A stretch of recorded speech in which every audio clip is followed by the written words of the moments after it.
There's a lot of times when tuning a big quadcopter that you're really looking for smooth forward flight because they are just big rigs that you're just kind of cruising around with. But ascertaining if you don't have smooth forward flight, like you can see in here, and if you look at the tree row, you can specifically see it and kind of the edges of the video, and trying to figure out if that has to do with a PID tune or if that has to do with your filter tuning, or if it's just the vibrations getting from the motor and the props and going through the frame and just directly going to your camera is a big question. Like, is it a filter pit tune thing, or is it something that it's just, your camera is mounted to the frame.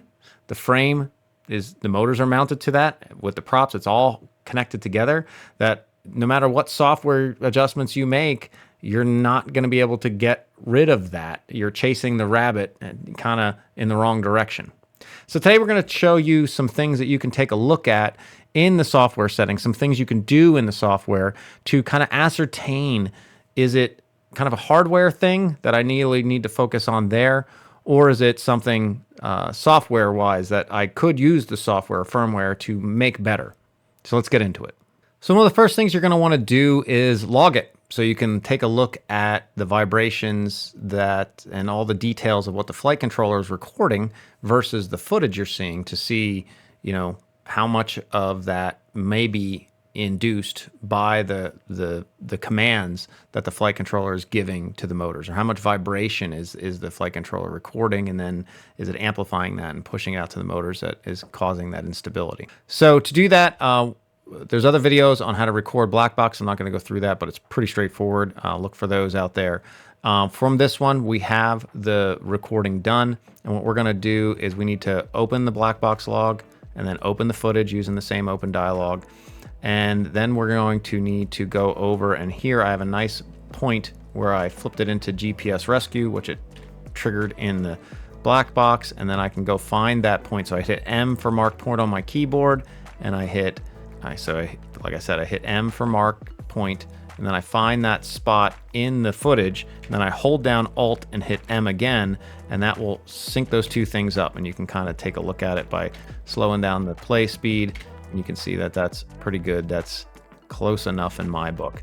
So we're good there. We have it synced. If you don't have that kind of point, you could also do where you enter in a flip or a roll, or where you arm, and sometimes you can see the props in view and you can see when they start spinning. Just whatever thing that you can look at to line those up.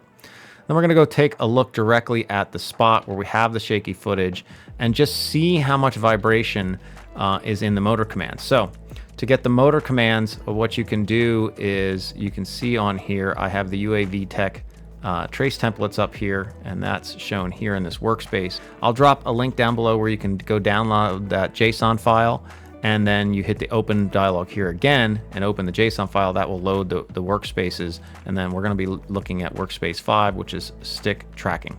Stick tracking, we're interested in this motor command. So these are the commands from the flight controller going to the motors, or the ESC, which then drives the motors. And then we also have the RPM data being read back from the motors by the ESC and fed into the flight controller. And this is the stuff the RPM filters are using. You can even see here what hertz, what frequency of RPM corresponds to what hertz, because there's just simple math. You can look up on the internet for that. So you can kind of get that idea, like, hey, 3000 RPM is in the realm of 60 hertz. So pretty cool thing in here you can kind of use and analyze that.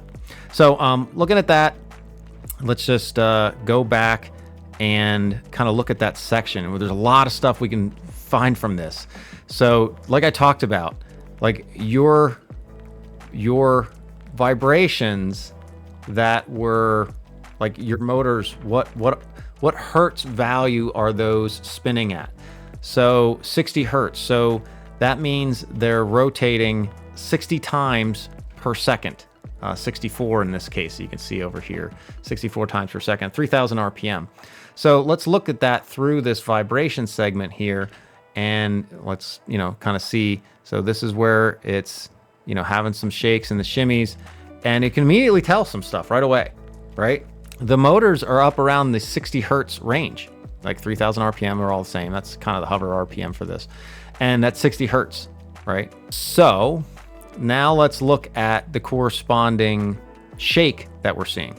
Generally, to measure things in like corresponding hertz, it's the peak to peak. So a thing vibrates up and down. If you measure when it's up, then it goes down and then up again. If you measure peak to peak, that's your frequency in hertz that you look at. So let's look at motor 1, and we can see here just in this little segment, this, 2 times it raises here, and I can click on this to make it bigger, and I can click back to go back to the view it was, or I could reload 5. So just to make it a little bit bigger here, a little easier to see.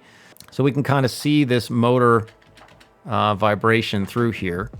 And let's look at what we already know what our motors are spinning at. They're spinning at around 60 hertz. But let's look at what the vibration actually is. So here's a nice peak to peak. So let's go to here and hit M for mark point, and then go to the next peak. And again, we're looking at motor 1 only. So it goes down, back up again. And you can see that is 16 hertz. That is 64 milliseconds apart, which corresponds, again, through some simple math, to 16 hertz. So there's a big gap. The motors are spinning at 60 hertz, but the vibrations we're seeing aren't 60 hertz. They're 16 hertz. So it's way lower than that. That's really important to recognize, that your filtering in Betaflight is set up to be around the motor frequency and the motor vibration range. Again, 60 hertz and up. On this quad, it's 60 hertz because it's a 13-inch quad, so it's the rotation of the motor is a lot slower, things of that nature. On a 5-inch, it's even higher than that. But when you're seeing these shakes and shimmies that are inducive of undesirable smooth forward flight, that's usually way lower. It's typically below 20 hertz. And Betaflight doesn't and really can't filter that low. So you can't really just filter these vibrations out. You can try, but you're gonna have a ton of delay, and you're gonna give compromise. To try to filter them out, you will make prop wash really bad. If really at that low frequency, you will probably make the quad very unstable because there'll be such a massive delay in the quad being able to read any movements on the flight controller of the quad. And that gets into just filter delay. And I'll make a link down below to my website where you can learn all about filter delay in different videos. We're not going to get into the premise of that. But the lower the filters are, the more delay. And it gets crazy once you start going below 50 hertz of how much delay. And it can make the flight controller very unstable. So it's not a thing where we can just we got to move the filters way down to. It's really unfilterable by the flight controller at that low frequency.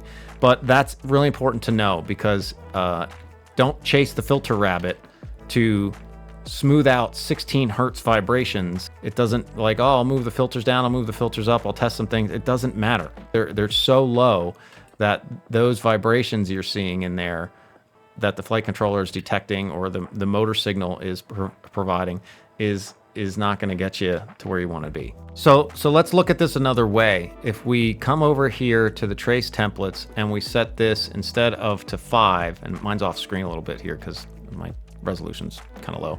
But if I go over here and set this to noise, then I can see my actual raw vibration that is coming, that the gyro is detecting. And then you can see how it's filtered there. So this is the roll, pitch, and yaw. Let's just look at the roll.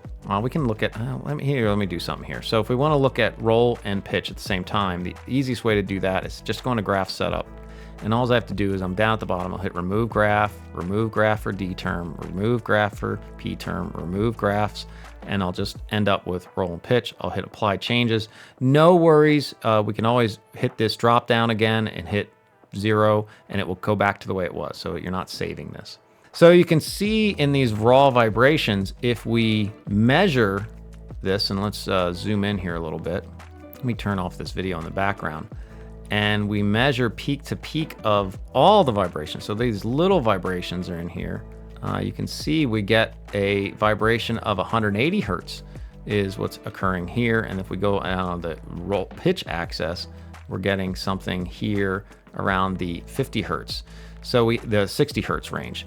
So interestingly, we have a pretty fast oscillation, mostly on the roll axis. You can see here, this is the pitch axis. So 54 hertz. So there's a lot of stuff you can really peel back the onion on here. The motors are spinning at this frequency, right? They're 60 rotations per second, which aligns with this vibration here. We have then another high frequency vibration that's mostly on the roll axis. If I zoom out here, you can, like, how do you say it's mostly on the roll? Because you can kind of see how it's mostly on the roll. It's not as much there on the pitch, right? There's some, it's in there, right? You can see like vibrations within vibrations down here, like over here, there's a bunch of them. But there's this other vibration here that's mostly on the pitch that's much higher than the motor RPM. So what is that? Well, that's a fundamental of the frame. It's actually a faster vibration. It's kind of like a harmonic of the frame that's there. It's not, if this is around 60 hertz, it's not exactly the second, it's not 120 hertz, it's around 90 hertz. So it's just this buzzing essentially that the frame is doing, that the flight controller is picking up. And you might, if you have really good hearing and you fly really close to yourself, you may even hear it, because that buzzing the airwaves will pick that up, depending how severe it is. And I mean, the airwaves are definitely picking up. Whether you can hear it is a separate thing. But at 200 hertz, we can hear up to that frequency. Humans can, from what I understand, can only hear down to like 60 hertz. Anything below that, we can't hear anything, a vibration that low. So interesting that's there. And if you zoom out even further, you can kind of see vibrations. There's like multiple levels. So now if we look at this and say, okay, look at this. We have this like vibration within a vibration, and we look at that, and then we start to see that 9 hertz. That's the shaking. It's not all these really small things. And you can kind of see it down here. It's mostly, again, on the roll axis, but you can see this larger vibration the farther you zoom out. And we can say, okay, let's measure peak to peak on that. So measure here, move over, measure here, 10 hertz. That's what we're dealing with. And you can see it here. Again, it's mostly on roll. It's not so much on pitch. Pitch isn't too bad. Roll is the axis. That's really, and that makes sense, because when you were looking at that video, you could kind of see that shakiness. I would say more on the roll axis than anything. You can do cool things like zoom way out here and kind of see that. But you're not dealing with these high frequency stuff. You're dealing with that low frequency vibration and oscillation. That is really it. You can kind of see these beats here, these larger beats, not the little stuff within it. And it's really primarily on the pitch axis or the roll axis, which aligns when you're looking at this video. You can kind of see it like those trees shaking this way, right? It starts to all add up. In Blackbox, amazing. So you can really see kind of what's going on here. So armed with that information, so we know it's not the frequency of the motors. It's not it's some sort of oscillation. There's like some high frequency stuff. That's the frame. There's some low frequency stuff. Then there's the motor vibrations themselves, all happening all at the same time. It's really a fundamental of frame mechanics and design that's at play here. What can we do to see if there's any things we can do in beta flight to make this better? Making adjustments is free. Changing all kinds of mechanical equipment, yeah, if you can make some changes, maybe that's free too. But like buying a new frame or changing, that's not free. So what can we do in the firmware? So this is the filter settings for that flight. And you can see, again, it's a 13-inch quad, and we have filters low already. Why are these low? Well, as we showed, we're trying to do filtering down at the 60 hertz level, because that's where, just cruising smooth forward flight, that's where vibrations are. And we do need to filter out that 60 hertz vibrations to make sure that D-term doesn't amplify it, things of that nature. So you can see we're starting the low passes at 50 and 100. You can't even get down. You can only go down to 25 and 50. Now, I'm not recommending you do that, but the delay gets a lot better. You can try it if you'd want. Just keep in mind, the lower these filters go, your prop wash performance will be worse. But again, if it's a 13-inch, you're probably not racing it. You're probably just looking for smooth forward flight. And your performance in general for like wind, tolerance to wind and things of that nature will get worse. So it could actually make it worse than make it better. So we have nice low filtering here already. We really can't get down to that 10 hertz range like I discussed. But there is something we can do, and we can look at back here at the motor command traces. So let's just go back to here and go to number 5, trace template 5, go back to this spot where we have those vibrations, and let's just change this to normal runtime. And we can see like, hey, what about our motor commands here? Is any of that kind of being commanded? And yeah, there is some of that, a little bit, right? So we can soften the PID controller's response to these vibrations that the flight controller is seeing. And again, if we look at these peak to peak on that 5, we're down at that lower hertz, but it is reacting and sending slight motor commands back and forth. And you can see here on the RPM filter, again, I can go into trace templates here. Let's just go from the top down and remove some of these just to give us a better view. And now we got motor commands and RPM, there we go. And you can see that not only is the quadcopter commanding some adjustment there, the motors are changing. I mean, we're seeing the RPM data change. So you're getting some command and some change that's, may or may not be making it better or worse. So how do we figure this out? Well, going back to Betaflight, we can go into the PID profile settings. And again, here, this is the PID setup for this. And although we have really high D gains, here. Again, a 13-inch quad. D gains are much higher than P gains, and this is tuned out, so there's no bounce back. It's all the good stuff. The only thing is the smooth forward flight could be better. We can make some adjustments here to kind of suit our own personal preferences, and this is where I get to. When you're tuning stuff professionally, I can only go so far.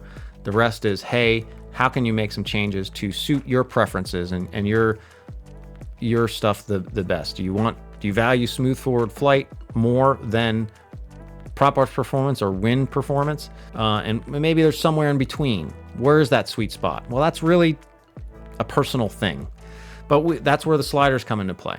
What we can do for this is we can take some observations of the P gain, and we have this dynamic D gain, and we can do a couple things that fairly simply. We could just go into here and say, okay, we're just going to move the master multiplier up and down. So this is what the beauty of the sliders are. I can move this up and down just by that stuff. I am not going to mess up anything else in the PID tune. All the ratios are perfectly going to stay in balance. So your bounce back, you won't see like bounce back all of a sudden start occurring or anything like that. I can just move these up and down. And by reducing these gains, it may or may not make smooth forward flight better. And then you're going to ascertain, is there anything I can do software-wise to make it better? Or is it really just the vibrations are, if you move these down and you're like, that didn't do anything. Well, the bad news is that is then most likely that your vibration, your camera is just seeing it. And the flight controller and the settings have zero impact on it.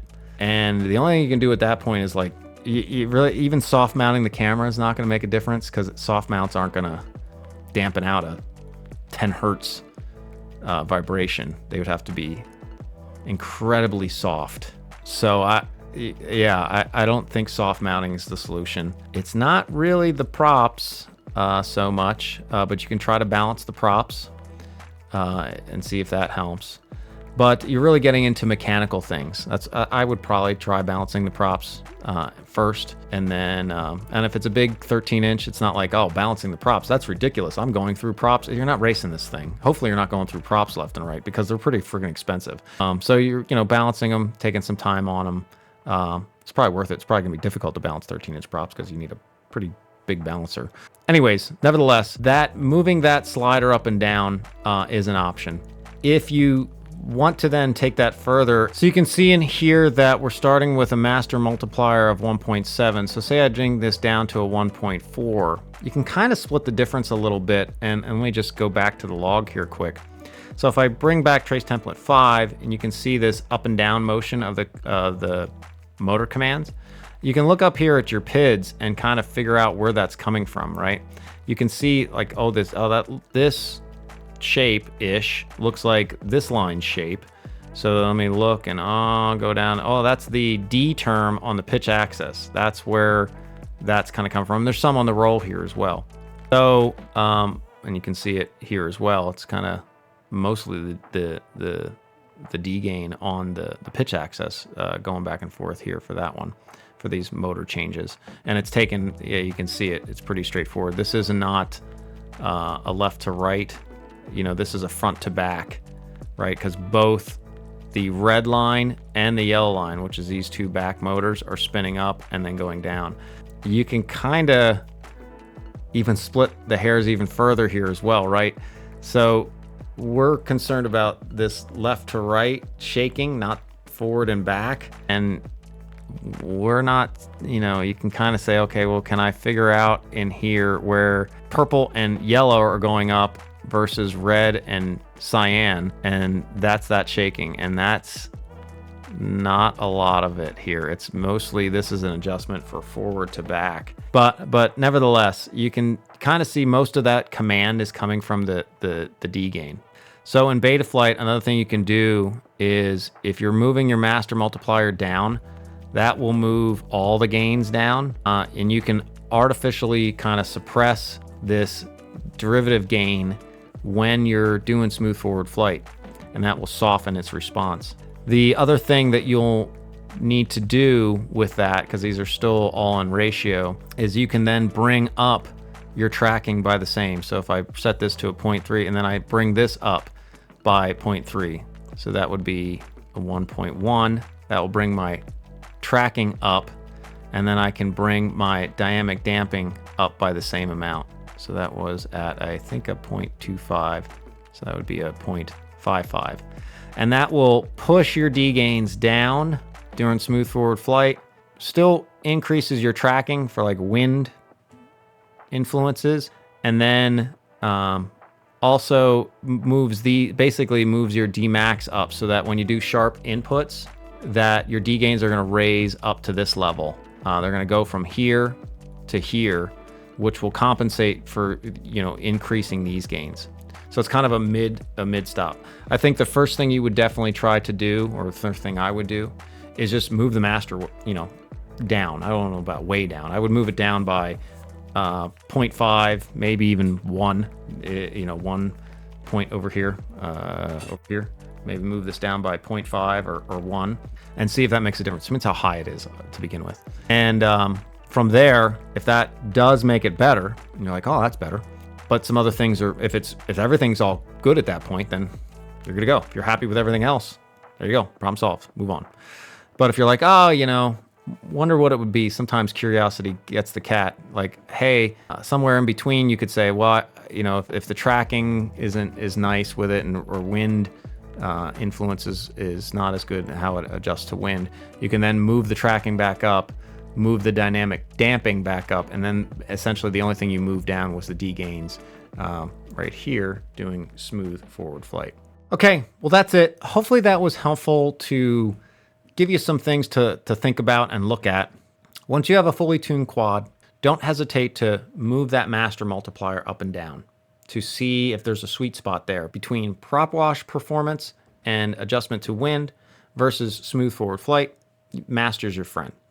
I do need to finish up a pull request so that you could just do that in the air, but that would be a nice feature. I'll put that on like a little pot, which I coded up, but I didn't finish yet. I didn't finish the configurator part. Then the other piece of that is if you do like that or want something split in between to do, move your master down, but then move your tracking and your dynamic damping up the same amount. And that will then artificially lower your D gain for during smooth forward flight, but it will pop it up during, stiff moves and things of that nature. That might give you a good balance between prop wash performance and adjusting for wind impacts, but also give you a little bit smoother forward flight if your flight controller is even playing a part of it. Again, like I talked about, if you move the master down and you don't see any betterment at all in it, then you're just looking at the wrong thing. Really look at the mechanical issue. Obviously, looking at the mechanical stuff for the most balanced props and best frame and all that kind of stuff is always critical in the beginning. As I talked about in the last video, which I will link over here, you also want to be thinking about, is there an electrical noise issue? Because if you have electrical noise and you look at those traces and you see all kinds of jittery stuff with the traces, it could be an electrical issue. And take a look at that video for how to ascertain that. Electrical noise getting to your flight controller will always result in a rough ride, and it's something you need to be aware of. If you have any questions, don't hesitate to drop them down below. Thanks, everybody. Hope this helps. See you in the next one.